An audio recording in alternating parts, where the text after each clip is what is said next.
Hello friends, welcome to my channel and my today's topic is chemical properties of alkenes. Alkenes की chemical properties में हम देखते हैं कि एल्कीन में क्योंकि एक कार्बन और कार्बन में डबल बॉन्ड होता है, इसीलिए ये एक अनसेचुरेटेड कंपाउंड है और ये एडिशन रिएक्शंस शो करता है। तो ध्यान दो, इसमें सबसे पहले हम देखेंगे इसकी रिडक्शन रिएक्शंस।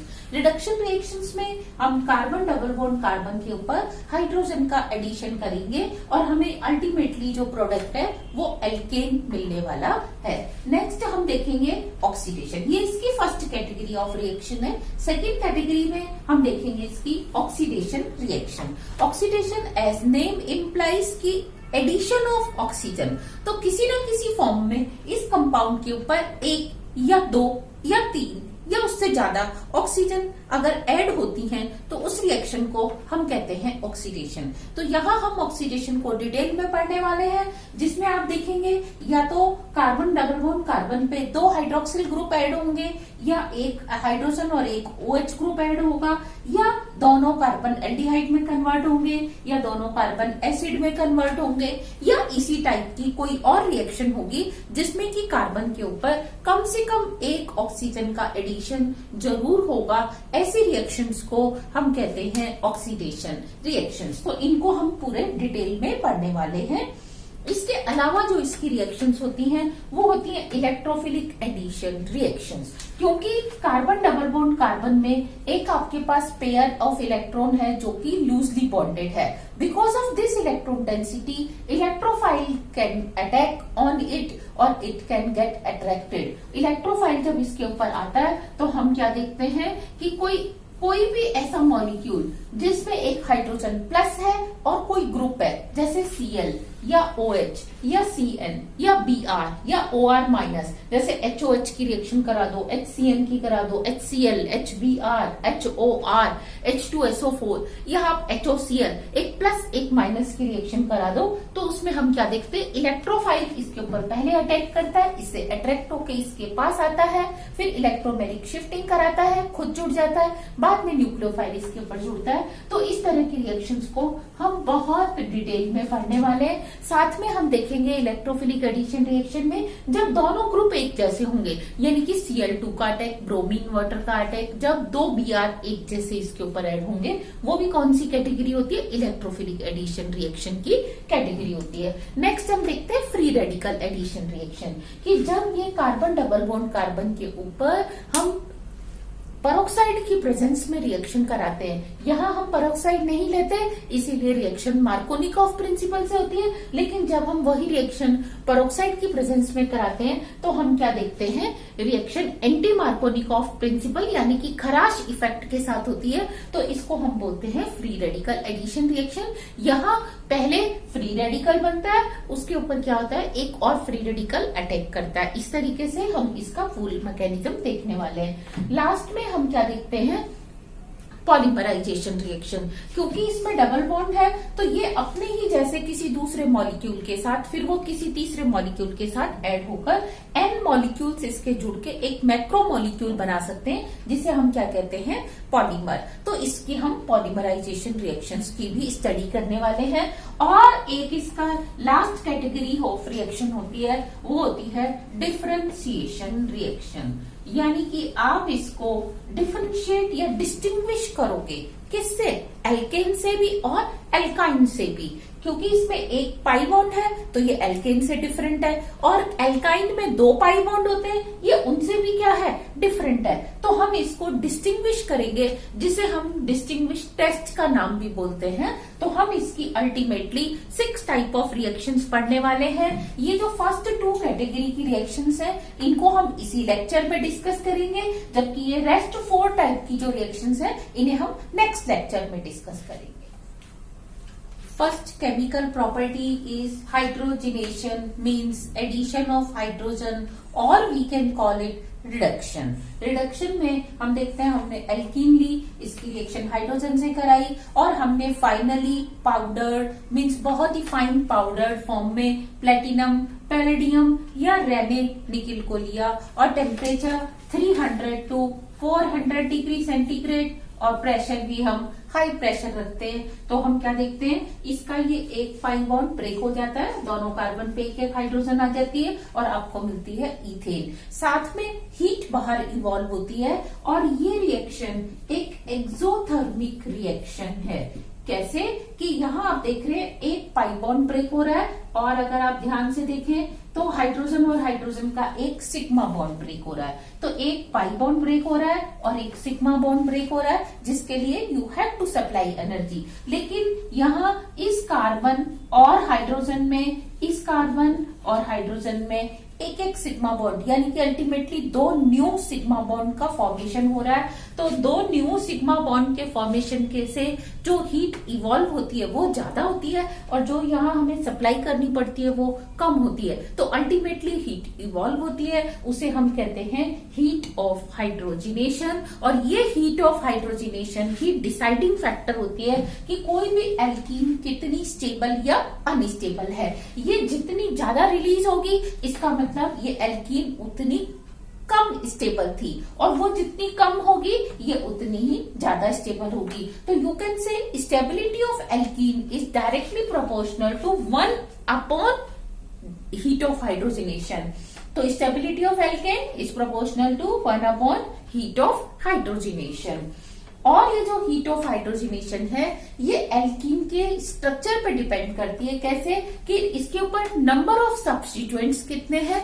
जैसे जैसे आप नंबर ऑफ सब्स्टिट्यूएंट इंक्रीज करते जाएंगे वैसे वैसे आप देखेंगे हीट ऑफ हाइड्रोजिनेशन डिक्रीज होगी। तो यू कैन से कि delta H is proportional to number of substituents, 1 upon substituents. Similarly sterical hindrance जितना ज्यादा होगा तो वो एल्कीन क्या होगी, उतनी ज्यादा पहले से अनस्टेबल है और अब वो हाइड्रोजिनेशन के बाद स्टेबल होने वाली है। तो आप कहेंगे कि delta H is proportional to sterical hindrance. और हाइपर कंजुगेशन, इसके जितने ज्यादा नॉन बॉन्डिंग रेजोनेटिंग स्ट्रक्चर यानी कि हाइपर कंजुगेटिव स्ट्रक्चर जितने ज्यादा बनेंगे ये उतनी ज्यादा स्टेबल होगी। तो हीट ऑफ हाइड्रोजिनेशन क्या होगी, उतनी कम होगी।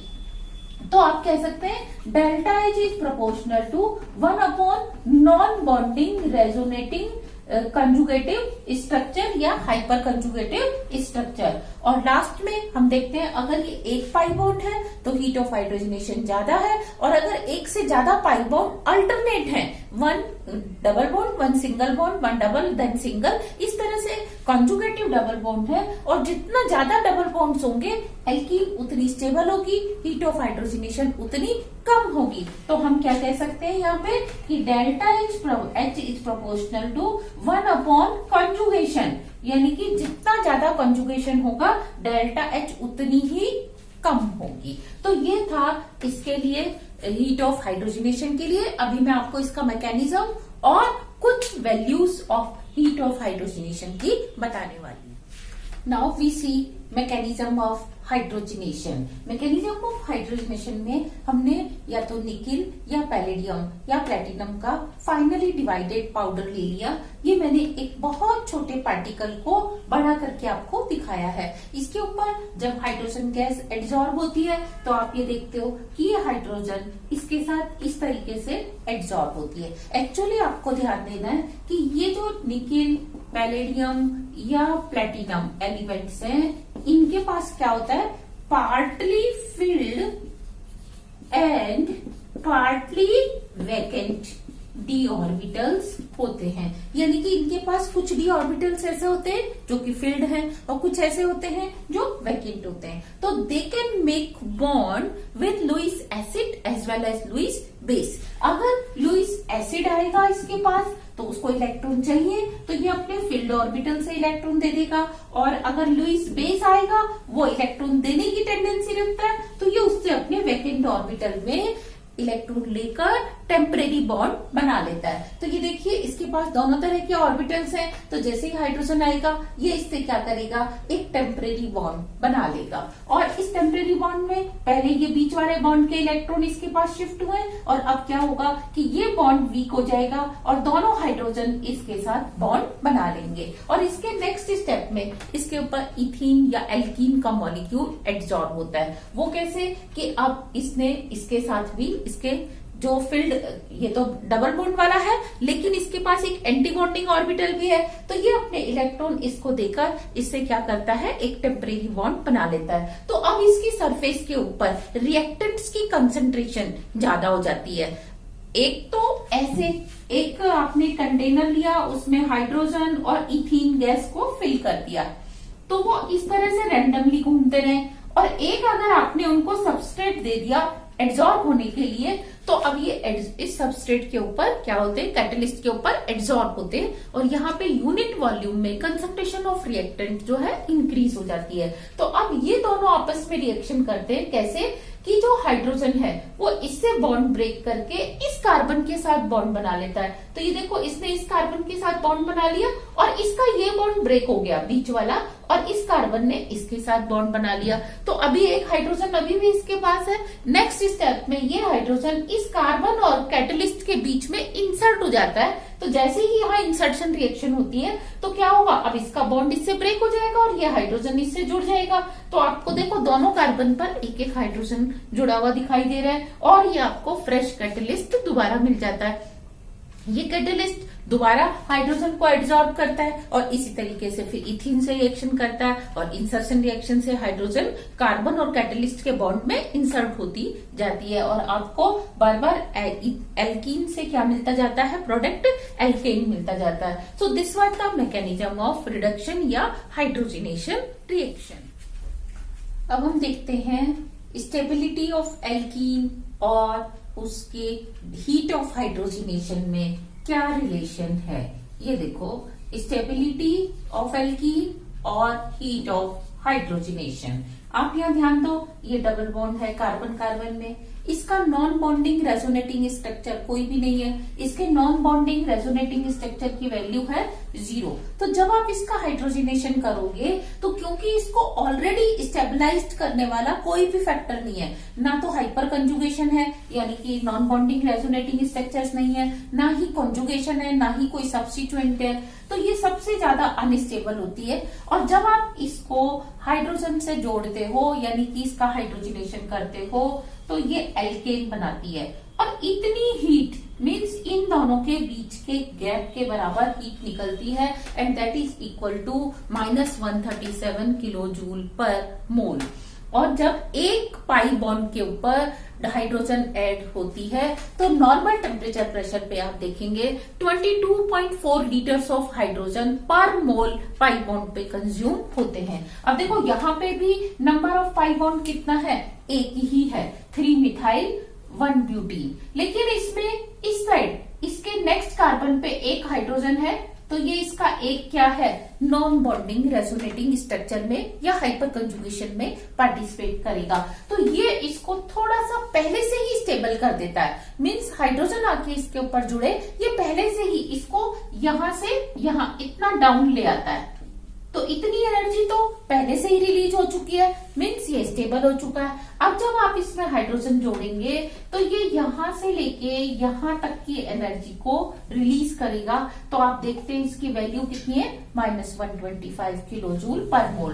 तो इट मीन्स इन दोनों में से देखा जाए तो कौन ज्यादा स्टेबल है, ये ज्यादा स्टेबल है। और कितना स्टेबल है, जितनी कम इसकी हीट ऑफ हाइड्रोजनेशन इवॉल्व हुई, इसकी -137 है, इसकी -125 है, तो it means 12 kilo joule per मोल इसकी ज्यादा स्टेबिलिटी है। ये स्टेबल है, ये अनस्टेबल है। नेक्स्ट हम देखते हैं 1 ब्यूटीन। 1 ब्यूटीन में नेक्स्ट कार्बन पे 2 हाइड्रोजन है, ये वाले 2 हाइड्रोजन, तो ये इसके 2 क्या है, नॉन बॉन्डिंग रेजोनेटिंग स्ट्रक्चर में पार्टिसिपेट करेंगे यानी कि हाइपर कंजुगेशन में। तो ये इसको इसके कंपैरिजन में ज्यादा स्टेबल बना देते हैं और इसकी एनर्जी जब आप हाइड्रोजन से जोड़ेंगे, हाइड्रोजन को इसके ऊपर जोड़ेंगे तो जो रिलीज होगी, क्योंकि ये इतनी एनर्जी पहले ही रिलीज कर चुका है तो अब ये कम रिलीज करेगा, तो अल्टीमेटली इसने कहाँ आना है, यहां से यहां, यानी कि एल्केन के ऊपर आना है। तो इसकी एनर्जी यहाँ कम रिलीज होगी क्योंकि ये इतनी एनर्जी पहले ही रिलीज कर चुका है, तो इसकी होगी -121.7 किलो जूल पर मोल। और बात करें हम प्रोपीन की, तो प्रोपीन में हम क्या देखते हैं, इसके पास ये 3 हाइड्रोजन है, यानी कि इसके 3 नॉन बॉन्डिंग रेजोनेटिंग स्ट्रक्चर है, तो इसकी -119 किलो जूल पर मोल होती है। सिमिलरली अगर आप ट्रांस और सिस की बात करें, दोनों के पास 6 नॉन बॉन्डिंग रेजोनेटिंग स्ट्रक्चर है। देखो इसके भी नेक्स्ट कार्बन पे 3+3 हाइड्रोजन है, इसके पास भी 3+3 हाइड्रोजन है, तो दोनों के नॉन बॉन्डिंग रेजोनेटिंग स्ट्रक्चर 6 है।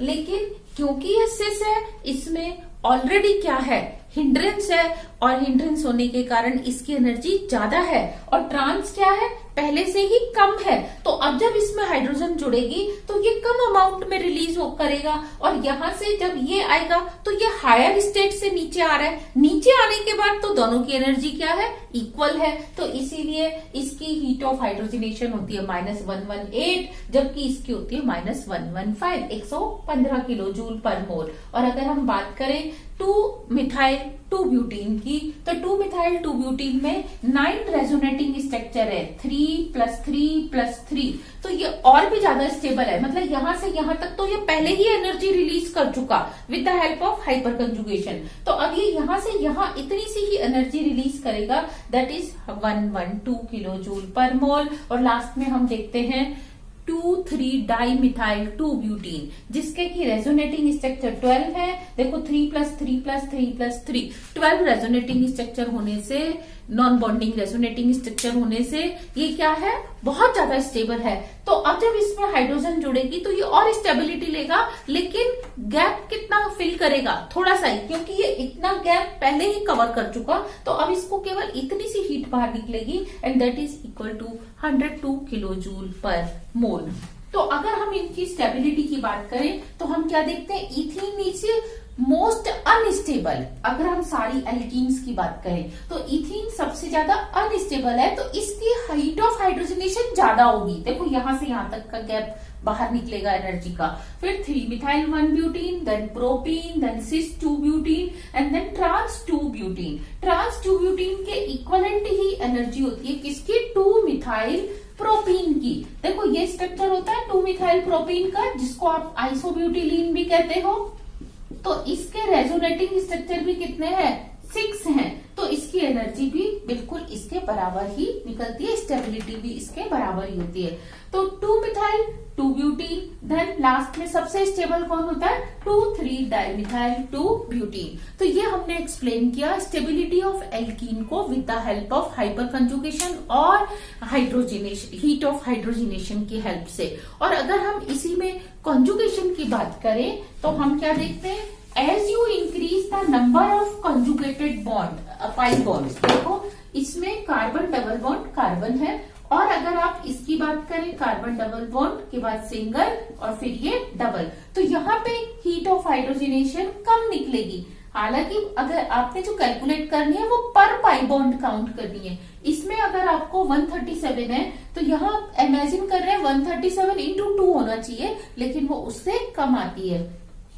सिमिलरली अगर आप 135 हेक्साट्राई इन की बात करेंगे, 3 कॉन्जुगेट बॉन्ड है, तो इसकी पर पाई बॉन्ड जो हीट ऑफ हाइड्रोजनेशन है और भी कम होगी। तो as you increase the conjugation, heat of hydrogenation decreases and stability of alkene increases. तो जैसे नंबर ऑफ सब्स्टिट्यूएंट के साथ स्टेबिलिटी इंक्रीज होती है, ऐसे ही number of pi bond in conjugation के साथ भी स्टेबिलिटी इंक्रीज होती है। And next chemical property is oxidation. Oxidation of alkene में we will find many type of oxidation of alkene is possible. First hydroxylation, जिसमें हम बेयर्स रिएजेंट यानी कि अल्कलाइन के MnO4 काम में लेंगे। Second hydroxylation with osmium tetroxide, जिसमें हम ऑस्मियम टेट्राऑक्साइड एंड पिरिडीन को काम में लाने वाले हैं। Reaction with hot KMnO4, hot KMnO4 या एसिडिक KMnO4, ये था एल्कलाइन KMnO4, यहाँ पे है हॉट यानी कि एसिडिक KMnO4। देन ओजोनोलिसिस से भी इसका ऑक्सीडेशन पॉसिबल है, ऑक्सीडेशन विद पर एसिड्स, जिसमें एक ऑक्सीजन फालतू होता है। नेक्स्ट ऑक्सीमर्क्यूरेशन, उसके बाद हम इसका देखेंगे hydration with concentrate dilute H2SO4, इसके बाद हाइड्रोबोरेशन, ऑक्सीडेशन, और फिर कंप्लीट ऑक्सीडेशन विद ऑक्सीजन, जिसको हम कंप्लीट कंबस्टन भी कह सकते हैं, and controlled oxidation with oxygen, जिसको हम इनकम्प्लीट कंबस्टन भी कह सकते हैं। तो इसके हम 10 टाइप के ऑक्सीडेशन रिएक्शंस को देखने वाले हैं, जिसमें वेरी फर्स्ट रिएक्शन है बेयर्स टेस्ट। बेयर्स टेस्ट में हम एल्कलाइन KMnO4 काम में लाते हैं, जो कि ऑलरेडी कौन से कलर का होता है, पिंक कलर का होता है, और इसकी जब हम एल्कीन से रिएक्शन कराते हैं तो हमें मिलता है 1,2-डाइऑल, मीन्स ये पाई बॉन्ड ब्रेक हो जाता है, दोनों कार्बन पे एक एक हाइड्रोक्सिल ग्रुप आ जाता है, साथ में MnO2 एंड पोटेशियम हाइड्रोक्साइड मिलता है। तो यहाँ KMnO4 की ऑक्सीडेशन स्टेट है +7, जबकि MnO2 में इसकी ऑक्सीडेशन स्टेट है +4। तो ये खुद रिड्यूस हो रहा है, +7 से +4 में आ रहा है, लेकिन एल्कीन का क्या कर रहा है, ऑक्सीडेशन कर रहा है। और अगर आप यहाँ ध्यान से कार्बन की ऑक्सीडेशन स्टेट फाइंड आउट करो और इस कंपाउंड में आप कार्बन की ऑक्सीडेशन स्टेट फाइंड आउट करो, तो आप देखोगे इसका ऑक्सीडेशन हुआ है, जबकि इसका खुद का क्या हुआ है, रिडक्शन हुआ है। तो इसका मैकेनिज्म क्या होता है, ये ध्यान दो, ये आपने इथीन मॉलिक्यूल लिया और यह मैंने KMnO4 का K हटा के MnO4 नेगेटिव यानी कि पर मैग्नेट आयन लिखा। तो इसका ये पाई बॉन्ड इस कार्बन को इलेक्ट्रॉन देता है और इसका ये वाला पाई बॉन्ड इस ऑक्सीजन से बॉन्ड बनाता है। तो अल्टीमेटली एक साइक्लिक क्या मिलने वाला है, आपको ट्रांजिशन स्टेट मिलने वाली है। ये साइक्लिक ट्रांजिशन स्टेट में आप क्या देख रहे हैं कि कार्बन सेम साइड से, दोनों कार्बन सेम साइड से मैग्नीज के साथ बॉन्ड बना रहे हैं। तो जब आप इसका एल्कलाइन मीडियम में हाइड्रेशन करेंगे तो आप क्या देखेंगे कि ये दोनों बॉन्ड ब्रेक होने वाले, इन दोनों को हाइड्रोजन और इस मैग्नीज को 2 OH ग्रुप मिलने वाले। तो जब इनको 2 हाइड्रोजन मिलेंगे तो ये क्या बन जाएगा आपके पास, ग्लाइकोल 1,2-डाइऑल, और मैग्नीज को दोनों OH मिल गए, और यहाँ डबल बॉन्ड O और ये single bond O negative as it is है। तो यहाँ इसकी जो ऑक्सीडेशन स्टेट आती है वो कितनी आती है, +5 आती है। लेकिन ये +5 ऑक्सीडेशन स्टेट वाला मैग्नीज अनस्टेबल होता है, ये डिसप्रपोर्शनेट होता है, सेल्फ इसका ऑक्सीडेशन एंड रिडक्शन सेल्फ का होता है। तो इसके रिडक्शन से आपको मिलता है MnO2 और इसके ऑक्सीडेशन से मिलता है KMnO4 + 2OH एंड H2O। तो इस तरीके से KMnO4 तो आपके पास पहले भी था, तो अल्टीमेटली ये किस में कन्वर्ट हो गया, MnO2 में कन्वर्ट हो जाता है, यानी कि +7 से +4 ऑक्सीडेशन स्टेट में कन्वर्ट हो जाता है। और अगर आप इसकी रिएक्शन KMnO4 की जगह ऑस्मियम टेट्राऑक्साइड एंड पिरिडीन से कराते हो, तो पिरिडीन पहले ऑस्मियम टेट्राऑक्साइड के साथ मिलके यहाँ पे क्या बनाता है, ईस्टर बनाता है। ये पिरिडीन यहाँ इसके साथ जुड़ जाता है और बिल्कुल सेम वे में ये डबल बॉन्ड इसको इलेक्ट्रॉन दे रहा है, ये डबल बॉन्ड इसके साथ बॉन्ड बना रहा है, और यहाँ पे आप लिखेंगे ऑस्मियम। तो ये आपको एक साइक्लिक ट्रांजिशन स्टेट मिलती है या इंटरमीडिएट स्टेट मिलती है ऑस्मियम के साथ। और जब आप इसका इस साइक्लिक कंपाउंड का आप हाइड्रेशन करते हो किसकी हेल्प से, सोडियम सल्फाइड Na2SO3 या फिर NaHSO3 सोडियम हाइड्रोजन सल्फाइड से, तो आप क्या देखते हो, CH2OH यानी कि 1,2 डाइऑल मिलता है, और साथ में आपको मिलता है osmium double bond O negative double bond O। तो इस तरीके से आपको ऑस्मियम का ईस्टर दोबारा से मिल जाता है। यहाँ इसका ईस्टर बन गया था, तो यहाँ आपको इसका दोबारा से ईस्टर वापस मिल जाता है। तो कैटलिस्ट जो है वो बाहर आ गया। बाद में हम इसको पिरिडीन को यहाँ से सेपरेट कर लेते हैं। तो ये ध्यान दो, पहले वाले टेस्ट में भी आपने क्या देखा था, सिन एडिशन हो रहा था। सिन एडिशन मीन्स कि दोनों OH सेम साइड आ रहे थे और यहाँ पे भी दोनों OH सेम साइड आ रहे हैं। तो क्या इन दोनों रिएक्शन में बेसिकली कोई फर्क है कि भाई हम KMnO4 काम में ला रहे हैं या ऑस्मियम टेट्राऑक्साइड काम में ला रहे हैं? तो इन दोनों में क्या डिफरेंस हो सकता है? तो अब हम इसका डिफरेंस देखते हैं। ध्यान दो, अगर आप KMnO4 काम में लाते हैं तो ये काफी चीप होता है, यानी कि इजीली अवेलेबल होता है, जबकि ऑस्मियम टेट्राऑक्साइड क्या होता है, काफी कॉस्टली होता है। ये नॉन टॉक्सिक है, इसमें कोई टॉक्सिक नहीं है, जबकि ये क्या होता है, टॉक्सिक होता है। इसमें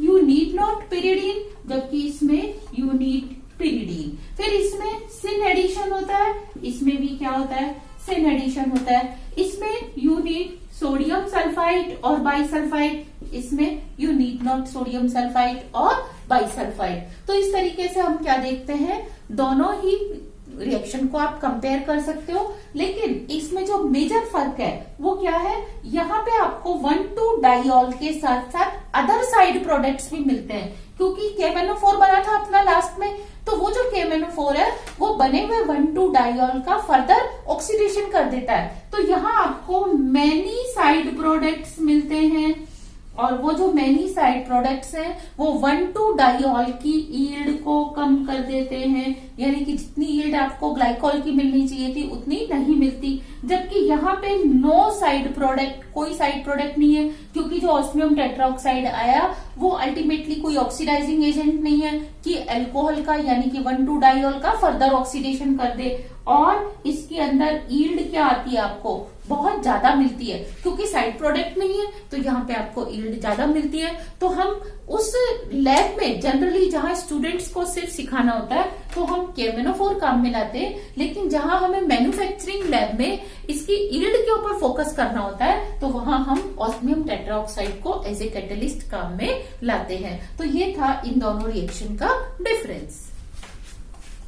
हम अगर दोनों ही रिएक्शन की स्टीरियोकेमिस्ट्री को देखें तो हम क्या देखते हैं, दोनों की स्टीरियोकेमिस्ट्री में अगर आपने ये साइक्लोहेक्सीन ले रखा है तो इसकी रिएक्शन आप KMnO4 या ऑस्मियम टेट्राऑक्साइड से कराते हैं तो आप देखेंगे इस तरह का एक साइक्लिक इंटरमीडिएट प्रोडक्ट बनेगा, यानी कि ट्रांजिशन स्टेट बनेगी, और इसमें दोनों ऑक्सीजन सेम साइड से मैग्नीज से बॉन्ड बनाएंगी। तो उसके हाइड्रोलिसिस के बाद या ऑस्मियम से बॉन्ड बनाएंगी, तो उसके हाइड्रोलिसिस के बाद जो आपको कंपाउंड मिलने वाला है उसमें दोनों OH या तो अप साइड बाहर की तरफ होंगी, जैसे मैंने इधर दिखाया है, क्योंकि ये पहले sp2 हाइब्रिड कार्बन था, अब ये sp3 है, तो दोनों OH ऐसे बाहर की तरफ होंगे या दोनों OH बैक साइड की तरफ होंगे, लेकिन जिसको हम वेज से और सॉलिड लाइन से दिखाएंगे। पर ऐसा कभी भी नहीं होगा कि एक OH जो है वो बैक साइड पे आ जाए और एक OH फ्रंट साइड पे आ जाए, एक बैक पे चली जाए, यानी कि एक फ्रंट पे हो दूसरी बैक पे हो। ऐसा कभी भी नहीं होगा कि एक को आपको ऐसा दिखाना पड़े और एक को ऐसा, जिसे हम एंटी एडिशन कहते हैं। पर क्योंकि इन दोनों ही केसेस में सिन एडिशन है तो आपको दोनों हाइड्रोक्साइल ग्रुप इस तरीके से मिलेंगे या इस तरीके से मिलेंगे। Third reaction of oxidation of alkene is oxidation with hot KMnO4 और एसिडिक KMnO4। तो इसमें हम क्या देखते हैं, ये carbon double bond carbon alkene है, और जब ये हॉट KMnO4 या एसिडिक KMnO4 से रिएक्शन करता है तो इसके ये दोनों बॉन्ड सिग्मा, क्योंकि स्ट्रॉन्ग ऑक्सीडाइजिंग एजेंट है तो इसके ये दोनों बॉन्ड एक साथ ब्रेक होते हैं और दोनों कार्बन की दोनों वैलेंसी पे दो OH ग्रुप देता है, दो इसको। तो देखो 2 OH ग्रुप इधर आ गए इस कार्बन पे, 2 OH ग्रुप इस कार्बन पे आ गए, और इन दोनों के बीच में अब कोई भी लिंक नहीं रहा। तो अल्टीमेटली एक कार्बन पे 2 OH स्टेबल नहीं होते, तो इसमें से वाटर मॉलिक्यूल बाहर निकल जाता है और आपको क्या मिल जाते हैं, 2 फॉर्मेल्डिहाइड के मॉलिक्यूल। फॉर्मेल्डिहाइड को आप इस तरीके से दिखा सकते हैं, और इसमें कार्बोनाइल ग्रुप के साथ जब हाइड्रोजन बॉन्ड बनाता है तो ये एक वीक बॉन्ड होता है, और अगर ऑक्सीडाइजिंग एजेंट प्रेजेंट है तो वो इस बॉन्ड को ब्रेक करके ऑक्सीजन को इंसर्ट कर देता है। तो देखो इसमें इधर भी पॉसिबल है, इधर भी पॉसिबल है। तो जब एक ऑक्सीजन इधर इंसर्ट होती है तो आपको मिलता है मीथेनोइक एसिड, यानी कि फॉर्मिक एसिड। लेकिन अभी भी आपके पास एक ऑक्सीडेशन का चांस और है, तो यहाँ पे कार्बन और हाइड्रोजन ये वीक बॉन्ड है, तो यहाँ पे एक ऑक्सीजन और इंसर्ट हो जाती है तो आपको ये कार्बोनिक एसिड मिलता है H2CO3। H2CO3 को आप CO2 प्लस H2O भी कह सकते हो। अगर आप यहाँ पे प्रोपीन लेके चलते हैं। तो प्रोपीन में आप क्या देख रहे हैं, यहाँ पे एक हाइड्रोजन है इस डबल बॉन्ड के पास और एक मिथाइल ग्रुप है। इसकी जब हम हॉट KMnO4 से रिएक्शन कराते हैं तो पहले ये दोनों बॉन्ड ब्रेक होंगे, इस कार्बन को 2 OH और इस कार्बन को भी 2 हाइड्रोक्साइड ग्रुप मिलते हैं, हाइड्रोक्सिल ग्रुप। तो इसके ऊपर भी 2 हाइड्रोक्सिल आ गए, इसके ऊपर भी, और इनके बीच में कोई लिंक नहीं रहा तो हमने प्लस का निशान लगा दिया। अब इसमें से ये वाटर मॉलिक्यूल और इसमें से भी ये वाटर मॉलिक्यूल एलिमिनेट होता है। तो जब इसमें से एलिमिनेट होगा तो what you are going to get, you are going to get acetaldehyde, और इससे आपको क्या मिलना है, फॉर्मेल्डिहाइड। फॉर्मेल्डिहाइड का अगेन ऑक्सीडेशन होके कार्बन डाइऑक्साइड बनेगा।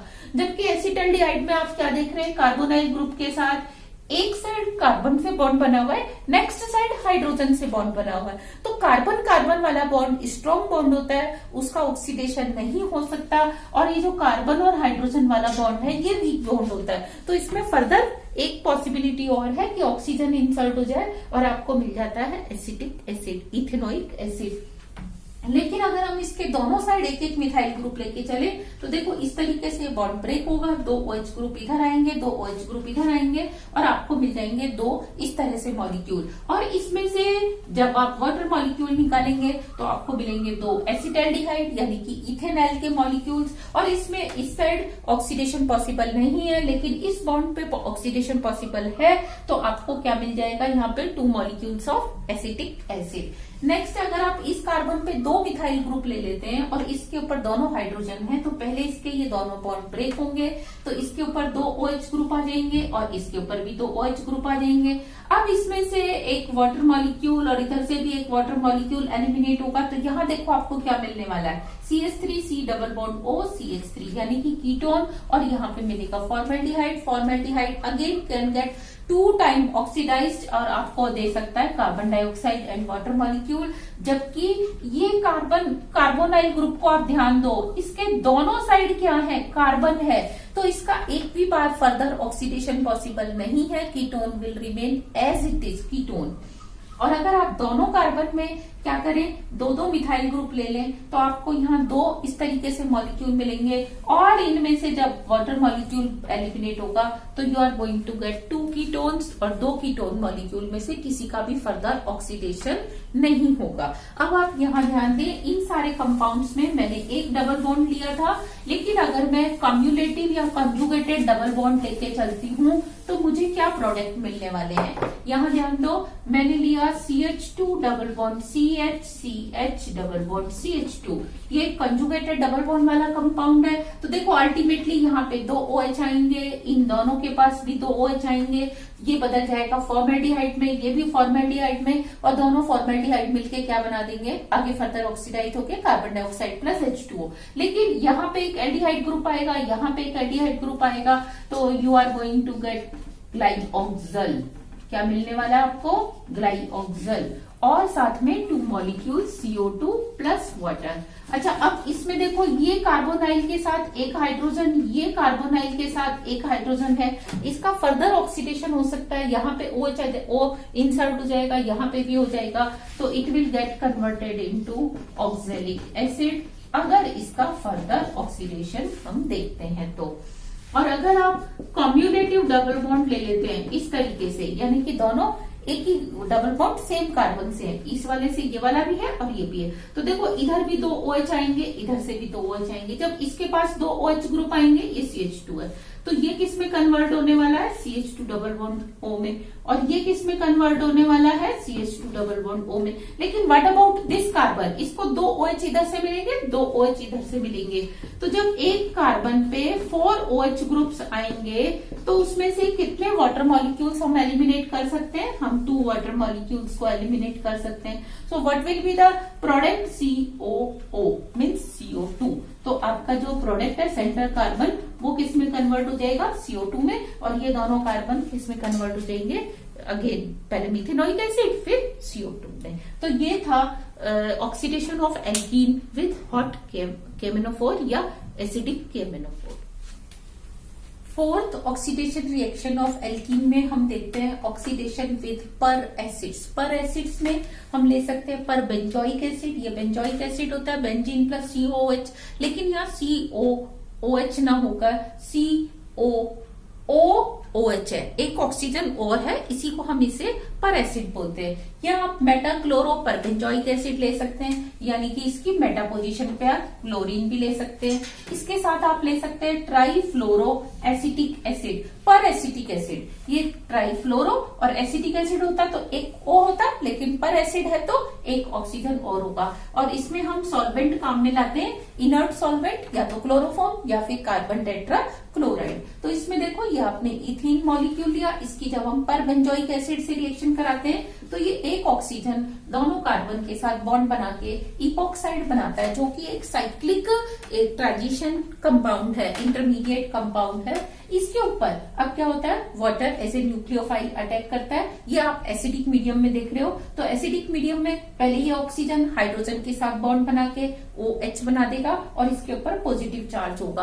अब इसके ऊपर जब वाटर का अटैक होता है तो एसिडिक मीडियम में वो दोनों में से किसी भी साइड कर सकता है अभी, क्योंकि ये जो एल्कीन है ये सिमेट्रिकल है, यानी कि दोनों कार्बन के पास नंबर ऑफ सब्स्टिट्यूएंट 0 है या बराबर हैं। तो जब सिमेट्रिकल एल्कीन होती है तो ये H2O किसी भी साइड से अटैक कर सकता है और आपको जो प्रोडक्ट मिलेगा रिंग ओपनिंग के बाद वो मिलेगा एंटी प्रोडक्ट। ये एक OH अगर इधर से आ रहा है तो वाटर वाला OH इधर से आएगा और आपको मिलने वाला है एंटी प्रोडक्ट। लेकिन अगर हम यहाँ पे असिमेट्रिक एल्कीन ले तो एसिडिक और बेसिक मीडियम में जो प्रोडक्ट मिलेगा वो होगा तो एंटी, लेकिन न्यूक्लियोफाइल का अटैक कौन से कार्बन पे होगा, इस पे या इस पे, ये डिपेंड करेगा मीडियम ऑफ द रिएक्शन क्या है। यहां मैंने एक असिमेट्रिक एल्कीन दी है, ध्यान दो, इस कार्बन के पास एक मिथाइल ग्रुप है जबकि यहाँ 2 मिथाइल ग्रुप हैं। तो पहले इन दोनों के बीच में डबल बॉन्ड था, तो फर्स्ट स्टेप में जब पर बेंजोइक एसिड रिएक्शन करेगा तो डबल बॉन्ड को ब्रेक करके उसका जो एक्स्ट्रा ऑक्सीजन था पर ऑक्सीजन वो क्या करता है, इसके साथ एक साइक्लिक इपॉक्साइड बना देता है। अब ध्यान दो, अब अगर मीडियम रिएक्शन का एसिडिक है तो पहले H+ इसके साथ बॉन्ड बना लेगा ऑक्सीजन के लोन पेयर के साथ और आपको मिलेगा यहाँ पे पॉजिटिव इपॉक्साइड, यानी कि इपॉक्साइड का पॉजिटिव आयन मिलेगा जिसमें हाइड्रोजन भी जुड़ा हुआ होगा।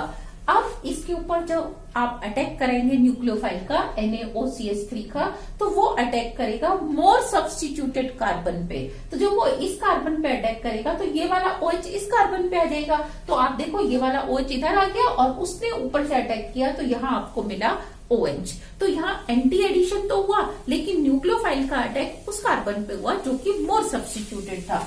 अब यहाँ आप ध्यान दो, अगर आप बेसिक मीडियम में इस रिएक्शन को कराते हो तो ये जो न्यूक्लियोफाइल है इसका ऑक्सीजन सीधा अटैक करता है उस कार्बन के ऊपर जो कि लीस्ट सब्स्टिट्यूटेड है। तो यहाँ लीस्ट सब्स्टिट्यूटेड इस कार्बन पर अटैक करेगा तो ये ONA इधर आ जाएगा और इस कार्बन के ऊपर OH आ जाएगा, क्योंकि ये बॉन्ड अब ब्रेक हो जाएगा। साथ में ये जो ONA है ये डाइल्यूट HCl से रिएक्शन करने पर OH में कन्वर्ट होगा। तो ध्यान दो, दोनों ही रिएक्शन में आपको एंटी प्रोडक्ट मिल रहा है, लेकिन attack of nucleophile is at different carbon. Next oxidation reaction of alkene is ozonolysis. इसमें हम क्या करते हैं, एक गैस जार में पहले एल्कीन गैस ले लेते हैं, फिर उसमें ओजोन गैस को बबल करते हैं और इस गैस को हम डिसॉल्व कर लेते हैं क्लोरोफॉर्म या कार्बन टेट्राक्लोराइड जैसे इनर्ट सॉल्वेंट के अंदर। और हम इसका टेम्परेचर भी काफी लो रखते हैं, 196 से 200 केल्विन के बीच में रखते हैं। तो जब हम ओजोन गैस इसमें बबल करते हैं तो पहले इस तरह से मोनोजोनाइड एक कंपाउंड बनता है जिसमें कार्बन के बीच का एक पाई बॉन्ड ब्रेक होके पूरा ओजोन मॉलिक्यूल एक ही साइड पे जुड़ जाता है, जिसको हम मोनोजोनाइड बोलते हैं। और इसको आप कह सकते हैं 1,2,3 ट्राईऑक्सोलेन भी कह सकते हैं। लेकिन ये अनस्टेबल होता है, ये तुरंत रीअरेंज हो जाता है इस तरीके से कि एक ऑक्सीजन ऊपर और 2 ऑक्सीजन नीचे आ जाते हैं। तो इसको हम बोलते हैं 1,2,4 ट्राईऑक्सोलेन, 1, 2, 3, 4। तो 1, 2 और 4 पोजीशन पे ऑक्सीजन है, इसलिए हम इसको बोलते हैं 1,2,4 ट्राईऑक्सोलेन। इसमें 1, 2, 3 पोजीशन पे है, इसलिए हम इसको 1, 2, 3 ट्राईऑक्सोलेन बोलते हैं। अब इसका ये एक अनस्टेबल कंपाउंड और एक्सप्लोसिव कंपाउंड होता है, इसको भी हम कभी इस मीडियम से बाहर सेपरेट नहीं करते, आइसोलेट नहीं करते।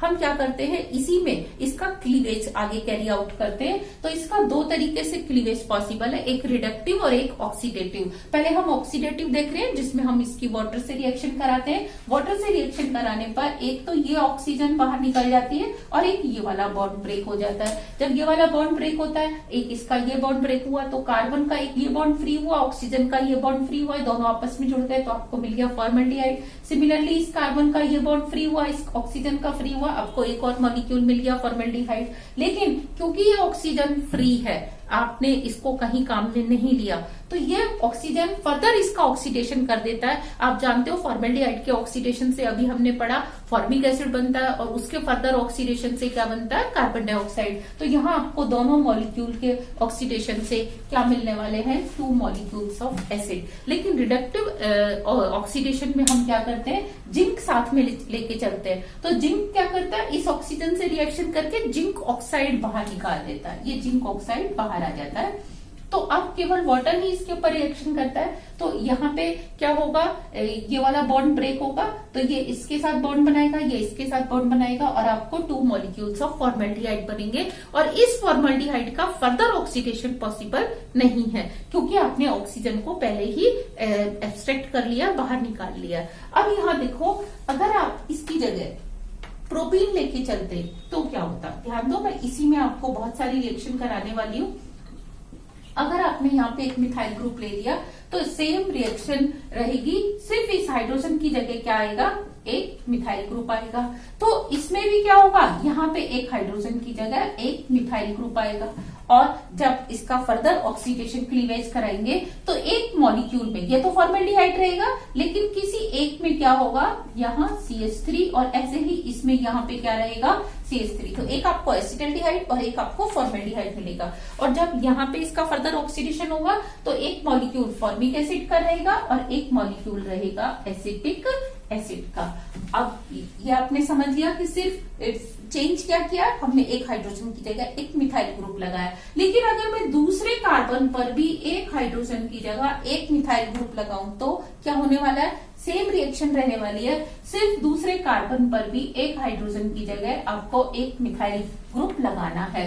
तो यहाँ देखो, इसमें भी मैंने एक मिथाइल ग्रुप लगा दिया। तो यहाँ आपको दोनों कंपाउंड में क्या मिलने वाला है, दोनों मॉलिक्यूल में एक की जगह दोनों कार्बन पे एक एक मिथाइल ग्रुप मिलने वाला है। तो यहाँ आपको दोनों मॉलिक्यूल किसके मिलेंगे, एसिटिक एसिड के, और यहाँ आपको दोनों मॉलिक्यूल किसके मिलेंगे, एसिटल्डिहाइड के मिलेंगे। नेक्स्ट, अगर मैं इस कार्बन के ऊपर अभी देखो एक हाइड्रोजन और है, मैं इसको भी हटाकर क्या करूं, एक मिथाइल ग्रुप लगा दूं, तो अल्टीमेटली प्रोडक्ट में यहाँ पे क्या होगा, इस हाइड्रोजन की जगह एक मिथाइल ग्रुप आ जाएगा और इसमें फर्दर ऑक्सीडेशन पॉसिबल नहीं होगा। एक का तो होगा, लेकिन जिसमें आपने 2 मिथाइल ग्रुप लगा दिए, क्योंकि वो कीटोन बन गया तो उसका फर्दर ऑक्सीडेशन पॉसिबल नहीं होगा। सिमिलरली अगर आप इस हाइड्रोजन की जगह भी क्या लगाते हैं, एक मिथाइल ग्रुप लगाते हैं, तो आपको इसमें क्या मिलने वाला है, दोनों कीटोन मिलने वाले हैं, और इसमें भी क्या मिलने वाला है, दोनों कीटोन, क्योंकि कीटोन का फर्दर ऑक्सीडेशन पॉसिबल नहीं होता। तो ये आप इस तरीके से रिएक्शन को एक बार समझ के आप उसी रिएक्शन की हेल्प से बहुत सारी रिएक्शंस को सॉल्व कर सकते हैं। तो देखो अल्टीमेटली होता क्या है कि आप कार्बन डबल बॉन्ड कार्बन लेते हो, इसके ऊपर आप 2 R ग्रुप R और R डैश लगा सकते हो। अब R एंड R डैश में भी similar, may be different, may be hydrogen, may not be hydrogen. तो अब अल्टीमेट क्या होता है, पहले एक बॉन्ड ब्रेक होता है, इसके ऊपर ये ऑक्सीजन इस तरीके से जुड़ता है, ऑक्सीजन ओजोन का पूरा मॉलिक्यूल जुड़ता है, फिर इसमें चेंज आता है, कैसे कि एक ऑक्सीजन ऊपर रहता है और ये 2 ऑक्सीजन नीचे आते हैं, ये ओजोनाइड भी कहलाता है। अब क्या होता है कि पहले, सॉरी ये बॉन्ड नहीं था, पहले ये दोनों ऊपर की तरफ थे, अब ये नीचे की तरफ है। तो अब ध्यान दो कि ये जब बन गया आपके पास, जब इसका आप क्लीवेज करते हो तो ये इस तरीके से क्लीवेज होता है। तो ये मॉलिक्यूल ग्रुप्स जो हैं एज सच रहते हैं, ये कार्बन डबल बॉन्ड ऑक्सीजन, ये कार्बन डबल बॉन्ड ऑक्सीजन बन जाता है। तो जितने भी आपके पास डबल बॉन्ड से जुड़े हुए कार्बन थे, जैसे यहाँ 2 कार्बन है, डबल बॉन्ड से ये कार्बन भी जुड़ रहा है, ये कार्बन भी जुड़ रहा है, तो ये हटके दोनों के ऊपर क्या आ जाता है, double bond O, double bond O, और जो भी ग्रुप लगे हुए थे वो एज इट इज लगे हुए रहते। अब हम देखते हैं कि ओजोन मॉलिक्यूल कैसे अटैक करता है एल्कीन के ऊपर और कैसे मोनोजोनाइड और ओजोनाइड बनते हैं। ध्यान दो, ओजोन के ये 4 रेजोनेटिंग स्ट्रक्चर्स पॉसिबल है। इसमें मैंने 3 बॉन्ड वाला स्ट्रक्चर बनाया है, एक तरफ डबल बॉन्ड, एक तरफ सिंगल बॉन्ड। तो बीच वाली ऑक्सीजन ने 3 बॉन्ड बना लिए, नेचुरली 2 इधर और 1 इधर। जब ऑक्सीजन 3 बॉन्ड बनाती है तो उसके ऊपर पॉजिटिव चार्ज आता है, और जब 2 बॉन्ड बनाती है तो कोई चार्ज नहीं आता, और जब 1 बॉन्ड बनाती है तो माइनस चार्ज आता है। तो देखो, इसके ऊपर कोई चार्ज नहीं होगा, इसके ऊपर माइनस चार्ज होगा, और इसके पास नंबर ऑफ लोन पेयर भी 3 होंगे। ये आप रिवर्स भी कर सकते हो कि इस ऑक्सीजन को इधर एज्यूम कर लो और इस ऑक्सीजन को आप इधर, यानी कि ये डबल बॉन्डेड और ये सिंगली बॉन्डेड। या ऐसा हो सकता है कि ऑक्सीजन दोनों के साथ सिंगल बॉन्ड बनाए और एक के पास लोन पेयर ज्यादा हो, एक के पास कम हो। तो देखो, एक के ऊपर प्लस होगा, एक के ऊपर माइनस, या इसके ऊपर माइनस और इसके ऊपर प्लस होगा। तो वेरी फर्स्ट स्टेप में एल्कीन के ऊपर ओजोन मॉलिक्यूल अटैक करता है। किस तरीके से? जो इसके ऊपर माइनस चार्ज है वो कार्बन को इलेक्ट्रॉन देता है, जिसके पास प्लस चार्ज है वो कार्बन से इलेक्ट्रॉन लेता है, और ये ओजोन का मॉलिक्यूल इस तरीके से जुड़ जाता है, जिसको हम बोलते हैं मोनोजोनाइड। और अब ये जो बीच वाला बॉन्ड, पहले एक ही बॉन्ड ब्रेक हुआ है, अब ये दोनों बॉन्ड ब्रेक, दूसरा बॉन्ड भी ब्रेक होगा। ये इसको अगर इलेक्ट्रॉन पेयर देगा तो यहां से ये बॉन्ड ब्रेक हो जाएगा। तो ये देखो, ये कार्बन इस ऑक्सीजन के साथ इस पेयर के आने से डबल बॉन्ड बना के ऊपर जुड़ गया, और जो इसके 2 पहले से सब्स्टिट्यूएंट हैं वो तो एज इट इज ही रहेंगे। अब ये ऑक्सीजन फ्री हो गया, ये ऑक्सीजन इस कार्बन के साथ जुड़ा हुआ है, कार्बन के ऊपर 2 सब्स्टिट्यूएंट जो भी थे वो एज इट इज है। तो ये ऑक्सीजन जिसने कि इसके साथ बॉन्ड ब्रेक कर लिया, अब ये ऑक्सीजन इस कार्बन पे अटैक करता है और क्या करता है, इसके साथ बॉन्ड बना लेता है। तो ये आपका बन जाता है ओजोनाइड। फिर ओजोनाइड का 2 तरीके से ऑक्सीडेशन हो सकता है या क्लीवेज हो सकता है, एक ऑक्सीडेटिव और एक रिडक्टिव। जब आप ऑक्सीडेटिव करते हैं तो इसमें ये जो ऑक्सीजन रिलीज होती है ये वाटर के साथ रिएक्शन करके क्या बना देती है, H2O2, हाइड्रोजन पेरोक्साइड। और ये हाइड्रोजन पेरोक्साइड क्योंकि एक ऑक्सीडाइजिंग एजेंट है, तो ये बनने वाले कार्बोनाइल कंपाउंड, खासतौर से एल्डिहाइड का फर्दर ऑक्सीडेशन करके एसिड बना देता है। लेकिन अगर आप रिडक्टिव क्लीवेज करते हो तो उसमें आप जिंक साथ में लेके चलते हो, जिंक इस एक्स्ट्रा ऑक्सीजन को लेके जिंक ऑक्साइड बना देता है, और जिंक ऑक्साइड एक ऑक्सीडाइजिंग एजेंट नहीं है, इसीलिए वो फर्दर ऑक्सीडेशन कार्बोनाइल कंपाउंड का नहीं करता, और आपको एंड प्रोडक्ट कार्बोनाइल मिलते हैं, जबकि ऑक्सीडेटिव वाले में आपको एंड प्रोडक्ट एसिड मिलता है। Next oxidation reaction of alkene is hydration. Hydration हम डाइल्यूट H2SO4 की प्रेजेंस में भी कर सकते हैं और डायरेक्ट वाटर से भी इसका एडिशन करा सकते हैं। ये रिएक्शन मार्कोनिकॉफ प्रिंसिपल को फॉलो करती है, यानी कि जो नेगेटिव पार्ट ऑफ द एडेक्ट है, जो एडिशन करने वाला मॉलिक्यूल है, उसका जो नेगेटिव आयन है, it will attack on the same carbon atom which has less number of hydrogen और मोर सब्स्टिट्यूएंट्स। तो ध्यान दो, ये आपने अगर यहाँ प्रोपीन की जगह आपने इथीन ली है, तो इथीन में क्योंकि सिमेट्रिकल एल्कीन है, दोनों के पास बराबर सब्स्टिट्यूएंट 0, या दोनों के पास अगर बराबर के सब्स्टिट्यूएंट हैं तो वाटर मॉलिक्यूल का हाइड्रोजन और OH किसी भी कार्बन पे आ सकता है। मींस एक के ऊपर H आएगा और एक के ऊपर OH add, you have choice, आप किसी के ऊपर भी हाइड्रोजन और किसी के ऊपर भी OH जोड़ सकते हैं। लेकिन अगर आपने असिमेट्रिकल एल्कीन ली है, यानी कि डबल बॉन्ड वाले जो कार्बन है उसमें से एक कार्बन के पास ज्यादा सब्स्टिट्यूएंट है और एक के पास कम है, तो जिसके पास कम होते हैं उसके पास हाइड्रोजन ज्यादा होती है, और जिसके पास ज्यादा सब्स्टिट्यूएंट होते हैं उसके पास हाइड्रोजन कम होती है। तो अब आप इसमें वाटर मॉलिक्यूल देखते हैं, उसमें क्या होता है, हाइड्रोजन के ऊपर पार्शियल पॉजिटिव और O के ऊपर पार्शियल नेगेटिव होता है। ये इसके ऊपर अटैक करता है कौन, सबसे पहले कि हाइड्रोजन इसके ऊपर और OH इसके ऊपर, क्योंकि ये मार्कोनिकॉफ प्रिंसिपल से हो रही है। तो नेगेटिव पार्ट वहां आएगा जहां हाइड्रोजन कम है, हाइड्रोजन वहां आएगा जहां हाइड्रोजन ज्यादा है। तो इसका मैकेनिज्म क्या होता है, आप ध्यान दो। सबसे पहले ये जो पाई बॉन्ड है ये H+ के ऊपर, क्योंकि वाटर के पास H+ आयंस होते हैं, तो ये इसके ऊपर अटैक करता है और ये वाला कार्बन इससे जुड़ जाता है, ना कि ये वाला कार्बन। अगर ये वाला कार्बन जुड़ेगा तो जो बनने वाला कार्बोनियम आयन है अगर ये कार्बन जुड़ गया तो बनने वाला कार्बोनियम आयन प्राइमरी होगा, और primary carbonium ion less stable होता है। इसीलिए ये कार्बन इस हाइड्रोजन से जुड़ता है ताकि जो बनने वाला कार्बोनियम आयन है वो सेकेंडरी हो, तो secondary carbonium ion more stable होता है। तो पहले सेकेंडरी कार्बोनियम आयन बनता है, फिर इसके ऊपर कौन अटैक करता है, ये वाटर मॉलिक्यूल का लोन पेयर इसके ऊपर ऐसे अटैक करता है और ये इससे जुड़ जाता है। तो ऑक्सीजन ने क्योंकि यहाँ 3 बॉन्ड बना लिए, इसके ऊपर पॉजिटिव चार्ज आता है, तो इसमें से कोई सा एक हाइड्रोजन अपने इलेक्ट्रॉन पेयर को देके एज ए H+ बाहर चला जाता है और आपको मिल जाता है OH ग्रुप यहाँ पे। तो यह आपका बन जाता है आइसोप्रोपेनॉल। सिमिलरली अगर इस कार्बन के पास यहाँ पे एक और सब्स्टिट्यूएंट होता तो भी क्या होती, रिएक्शन सेम फॉलो करती, सिर्फ इस हाइड्रोजन की जगह आपको क्या लिखना पड़ता, एक और सब्स्टिट्यूएंट मिथाइल लिखना होता। और अगर आपको यानी कि जो प्रोडक्ट है वो आपका टर्शरी मिथाइल अल्कोहल होता। लेकिन अगर वो मिथाइल इधर ना होकर इधर होता तो क्या होता, फिर वो सिमेट्रिकल एल्कीन बन जाता।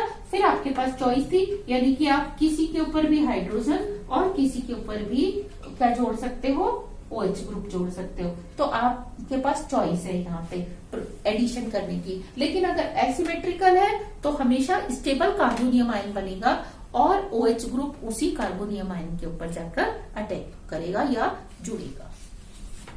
Next oxidation reaction is hydroboration reaction. Hydroboration में आप 3 मॉलिक्यूल्स ऑफ एल्कीन की रिएक्शन बोरोन हाइड्राइड से कराते हो। एक्चुअली बोरोन हाइड्राइड B2H6 की फॉर्म में होता है, लेकिन जब इस पर अटैक करता है तो मोनोमर की तरह अटैक करता है। और इसको हम कैसे बनाते हैं, हम सोडियम बोरोहाइड्राइड की रिएक्शन BF3 से कराते हैं, जिससे हमें B2H6 मिलता है और B2H6 का मोनोमर होता है बोरोन हाइड्राइड यानी कि BH3। ये इससे रिएक्शन करता है तो इसके तीनों हाइड्रोजन एक एक करके तीनों मॉलिक्यूल्स ऑफ इथीन के पास आ जाते हैं। यहाँ पे CH3 बन जाता है और ये CH2 की एक वैलेंसी फ्री रहती है, यानी कि ये बॉन्ड ब्रेक हुआ, इसके पास हाइड्रोजन आया लेकिन ये बोरोन से जुड़ गया। फिर दूसरा हाइड्रोजन दूसरे मॉलिक्यूल के पास आया और वो कार्बन भी इससे जुड़ गया और आपको मिल जाता है ट्राई अल्काइल बोरोन। ये ट्राई अल्काइल बोरोन जब हम H2O2 और NaOH से इसका हाइड्रोलिसिस कराते हैं या इसकी रिएक्शन कराते हैं तो इसके ये तीनों बॉन्ड ब्रेक होते हैं। 3 कार्बन ने बॉन्ड बना रखा बोरोन के साथ, तो तीनों कार्बन के पास एक एक OH आ जाता है, आपको मिल जाता है अल्कोहल, मतलब OH ग्रुप आ जाता है और साथ में 3 OH ग्रुप बोरोन को मिलते हैं, जिसको आप BOH का होल थ्राइस या H3BO3 बोरिक एसिड भी बोलते हैं। तो अल्टीमेटली इस रिएक्शन में हुआ क्या कि एल्कीन के ऊपर पहले एक कार्बन के ऊपर हाइड्रोजन आया, फिर दूसरे कार्बन के ऊपर OH आया, तो हम इसे क्या कहते हैं, इनडायरेक्ट हाइड्रेशन भी कहते हैं। अब यहाँ पे क्या था, पहले आपने सिमेट्रिक एल्कीन ली थी तो आप कहीं पे भी हाइड्रोजन और कहीं पर भी OH ग्रुप जोड़ सकते थे। लेकिन जब ये असिमेट्रिक एल्कीन होती है तो देखो ये पहले इसके मैकेनिज्म को, ये पाई बॉन्ड के इलेक्ट्रॉन, क्योंकि BH3 एक लुईस एसिड है, इसके पास एक इलेक्ट्रॉन की कमी है, ये एक इलेक्ट्रॉन डेफिशिएंट मॉलिक्यूल है, तो ये अपना इलेक्ट्रॉन पेयर इसको देके इसके साथ बॉन्ड बनाता है, तो CH2 BH3 के साथ जुड़ जाता है और इस कार्बन के ऊपर क्या आ जाता है, पॉजिटिव चार्ज आ जाता है। अब इसका ये हाइड्रोजन इसके साथ बॉन्ड बनाने की कोशिश करता है, इससे बॉन्ड ब्रेक करता है, तो होगा क्या कि ये आपकी ट्रांजिशन स्टेट बनेगी, हाइड्रोजन इसके साथ बॉन्ड बना रहा है और इसके साथ ब्रेक कर रहा है, तो अल्टीमेटली उस कार्बन का इसके साथ बॉन्ड बन जाए, उस हाइड्रोजन का इसके साथ बॉन्ड बन जाएगा, तो ये CH2 हो जाएगा और ये CH2 BH3 हो जाएगा। अब हम क्या करेंगे, यही मॉलिक्यूल दोबारा से अटैक करता है किसके ऊपर, दूसरे प्रोपीन के मॉलिक्यूल पे, तो मैं इस पूरे ग्रुप को क्या लिखने वाली हूँ, R करके लिखने वाली हूँ। एक्चुअली ये प्रोपाइल है लेकिन मैंने इसको R करके लिखा है, तो ये देखो ये R लिख दिया और साथ में ये BH2।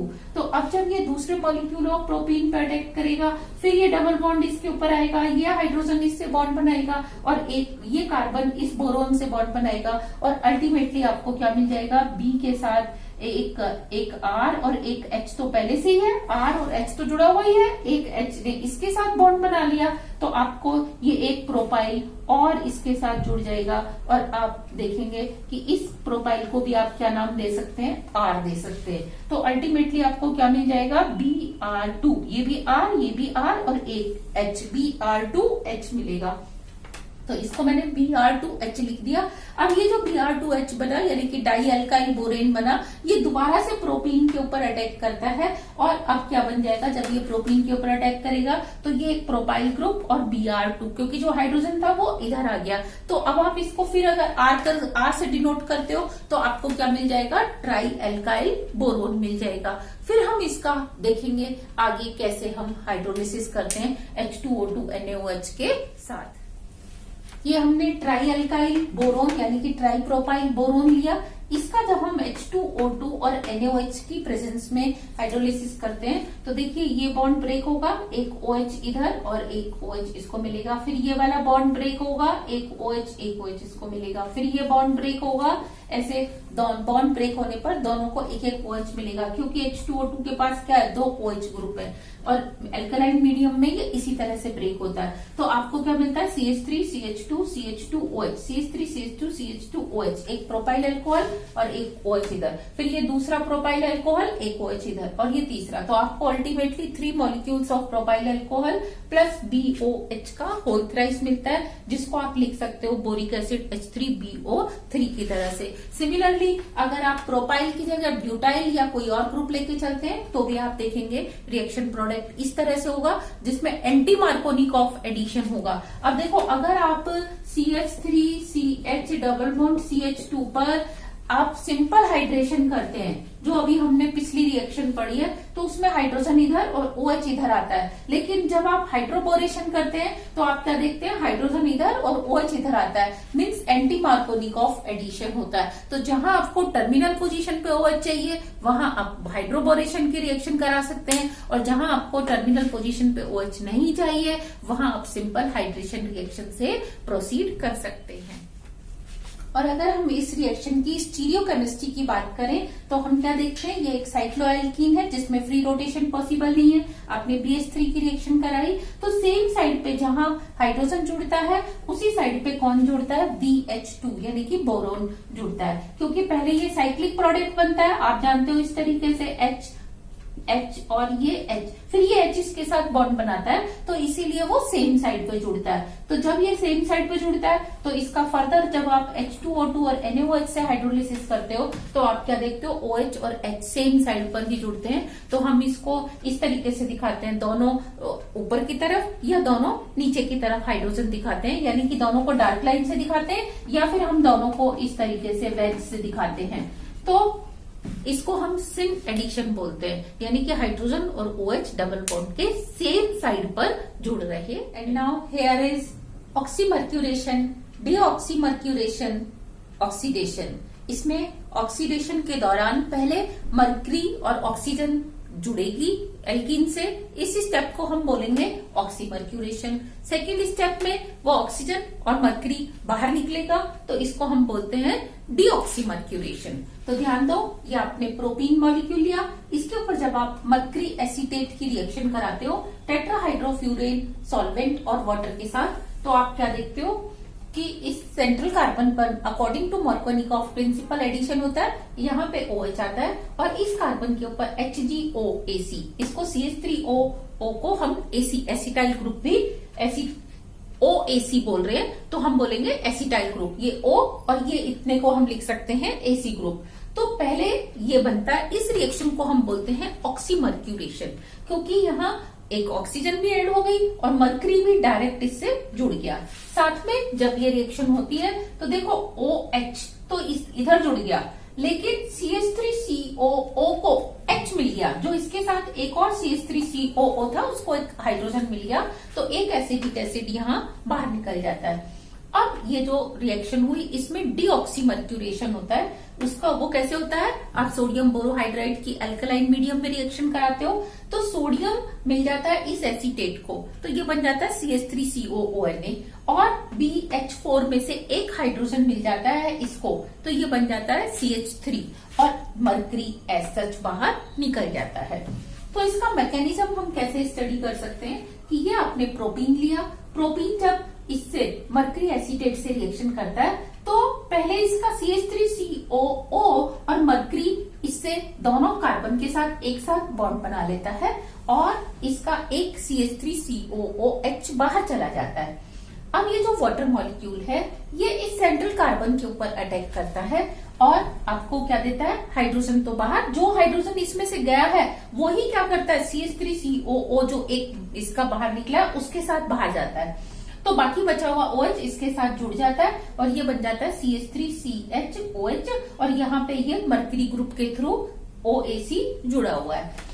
अब जब आप इसकी सोडियम बोरोहाइड्राइड की अल्कलाइन मीडियम में रिएक्शन कराएंगे तो इस कार्बन को मिलेगा BH4 में से H, तो ये बचेगा बाकी BH3, तो यहां बन गया आपका BH3 और इसको मिल गया H, तो ये बन गया आपका CH3CHOH और CH3। अच्छा, अब ये जो OAC था इसको कौन मिल जाता है, Na, तो ये बन जाता है CH3COONA और मरकरी सीधा की सीधा बाहर रह जाता है, तो ये स्टेप कहलाता है डीऑक्सीमर्क्यूरेशन। तो यहां ध्यान देंगे कि हाइड्रोबोरेशन और इसमें और ऑक्सीमर्क्यूरेशन एंड डीऑक्सीमर्क्यूरेशन में दोनों में ही हाइड्रेशन हो रहा है, यानी कि H और OH ग्रुप जुड़ रहा है, लेकिन उसमें जुड़ता है मार्कोनिकॉफ प्रिंसिपल के अकॉर्डिंग और इस रिएक्शन में जुड़ता है मार्कोनिकॉफ प्रिंसिपल के अकॉर्डिंग और उस रिएक्शन में जुड़ता है, हाइड्रोबोरेशन रिएक्शन में जुड़ता है एंटी मार्कोनिकॉफ प्रिंसिपल के अकॉर्डिंग, यानी कि आपको टर्मिनल अल्कोहल मिलता है। और अगर हम दोनों को कंपेयर करना चाहें तो हम कैसे कर सकते हैं, so this is the difference between oxymercuration, deoxymercuration and hydroboration reaction. Hydroboration में final product according to Markovnikov principle मिलता है, जबकि ऑक्सीमर्क्यूरेशन डीऑक्सीमर्क्यूरेशन में आपको एंटी मार्कोनिकॉफ प्रिंसिपल के अकॉर्डिंग फाइनल प्रोडक्ट मिलता है। यहाँ पे इंटरमीडिएट 4 मेंबर ट्रांजिशन स्टेट बनती है, जबकि इसमें 3 मेंबर ट्रांजिशन स्टेट बनती है और इसकी ट्रांजिशन स्टेट का नाम सिंपल 4 मेंबर ट्रांजिशन स्टेट ही होता है, जबकि इसकी ट्रांजिशन स्टेट को हम स्पेशल नाम देते हैं, दैट इज मर्क्यूरिनियम आयन, मर्क्यूरिनियम आयन। तो ये दोनों की दोनों रिएक्शन में डिफरेंस होता है। And in last we see complete oxidation with oxygen and controlled oxidation with oxygen. ये देखिए, कंप्लीट ऑक्सीडेशन को हम कंबस्टन का नाम भी देते हैं। कैसे कि जितने भी, क्योंकि ये फ्यूल की तरह एक्ट कर रही है, इसमें हमें एनर्जी बाहर रिलीज होती है। इस मॉलिक्यूल में जितने भी कार्बन है, सीधा सा याद रखने का इसका एक ही मेथड है कि इस तरफ जितने भी कार्बन है कंबस्टन में, आप सारे कार्बन को कार्बन डाइऑक्साइड में बदल दो और जितने भी हाइड्रोजन है उनको वाटर में कन्वर्ट कर दो। तो here you have 2 carbon, so you will gate 2 carbon dioxide, 4 hydrogen means 2 water molecules. तो अब इसको कंप्लीट ऑक्सीडाइज करने के लिए how much oxygen you required, क्योंकि 2 कार्बन को कार्बन डाइऑक्साइड में बदलने के लिए you need 2 molecules of oxygen और 2 वाटर मॉलिक्यूल बनाने के लिए again you need 1 mole of oxygen. तो ultimately you need 3 moles of oxygen. So this reaction is called complete combustion और जो हीट बाहर निकलती है उसको हम हीट ऑफ कंबस्टन कहते हैं और ये एक बहुत बड़े अमाउंट में हीट होती है। नेक्स्ट, अगर आपने यहाँ प्रोपीन लिया तो propene has 3 carbon atom, so you will get 3 carbon dioxide and it has 6 hydrogen, so you are going to get 3 water molecule. तो ultimately how much oxygen you require, 3 O2 इधर चाहिए आपको 3 molecules of oxygen and 1.5 इधर चाहिए, तो आपको चाहिए 4.5 oxygen molecule. Similarly आप ब्यूटीन का और पेंटीन का भी कर सकते हैं, लेकिन अगर आप कंट्रोल्ड ऑक्सीडेशन करते हैं तो इसके लिए आप ऑक्सीजन या ओजोन कुछ भी ले सकते हैं, लेकिन कैटलिस्ट आपको सिल्वर और टेम्परेचर आपको 575 केल्विन रखना होगा। तो जब आप इथीन की रिएक्शन कराते हैं तो एक ऑक्सीजन इन दोनों कार्बन से जुड़ जाती है और आपको मिलता है 1,2 इपॉक्सी इथेन। और अगर आप प्रोपीन की रिएक्शन कराते हैं तो ये एक बॉन्ड ब्रेक होता है, इन दोनों से एक ऑक्सीजन जुड़ जाती है जिसका नाम होता है 1,2 epoxy propane. So this is the controlled oxidation and this one is complete oxidation और combustion reaction of propene. So friends, in this lecture we have discussed reduction and oxidation of alkenes, and in my coming lectures we will see different other properties of alkenes in part 2 of chemical properties. And if you have any query, please write in my comment section so that I can solve your queries also. Thank you very much. All the very best. Thank you.